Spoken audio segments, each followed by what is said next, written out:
Kesultanan Delhi berdiri di kota Medan pada abad ke-17 yaitu pada tahun 1632 Masehi.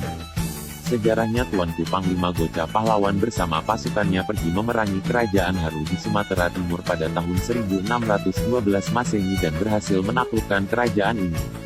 Pada tahun 1630 Masehi ia kembali bersama pasukannya untuk melumpuhkan sisa kekuatan Kerajaan Haru di Delhi Tua. Setelah seluruh kekuasaan Kerajaan Haru berhasil dilumpuhkan, Tuanku Panglima Gocha Pahlawan kemudian menjadi penguasa daerah taklukan tersebut sebagai wakil resmi Kerajaan Aceh dengan Mil Ayah yang membentang dari Tamyang hingga Rokan. Atas bantuan Kesultanan Aceh pada waktu itu Tuanku Panglima Gocha Pahlawan berhasil memperkuat kedudukannya di Sumatera Timur dengan menaklukkan kerajaan kecil yang ada di daerah tersebut. Pada tahun 1653 Masehi Tuanku Panglima Perunggit menjadi Sultan Delhi setelah menggantikan Tuanku Panglima Gocha Pahlawan yang telah meninggal dunia.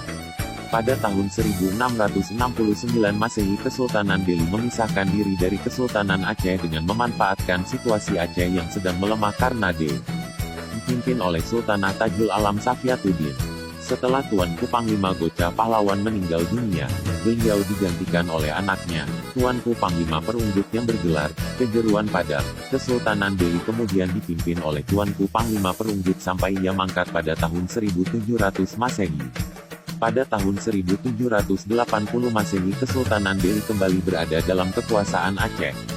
Ketika Sultan Osman Perkasa Alam naik tahta pada tahun 1825 Masehi, Kesultanan Delhi kembali menguat dan melepaskan diri untuk kedua kalinya dari kekuasaan Aceh. Negeri kecil sekitarnya seperti Dulu Cina, Sunggal, Langkat dan Sukapiring ditaklukkan dan menjadi wilayah Kesultanan Delhi. Namun independensi Kesultanan Delhi dari Kerajaan Aceh tidak berlangsung lama. Pada tahun 1854 Masehi Kesultanan Delhi kembali ditaklukkan oleh Aceh dan Raja Osman Perkasa Alam diangkat sebagai wakil Kerajaan Aceh. Setelah Raja Osman meninggal dunia, pada tahun 1858 Masehi beliau digantikan oleh Sultan Mahmud Perkasa Alam yang memerintah dari tahun 1861 Masehi hingga 1873 Masehi. Pada masa pemerintahan Sultan Mahmud Perkasa Alam, kolonial Belanda yang dipimpin oleh Netzer datang ke Delhi. Pada tahun 1858 Masehi tanah Delhi menjadi milik Belanda setelah Sultan Siak yaitu Sultan Al-Said Sarif Ismail menyerahkan tanah kekuasaannya tersebut kepada mereka. Pada tahun 1861 Masehi Kesultanan Delhi secara resmi diakui merdeka dari Siak maupun Aceh.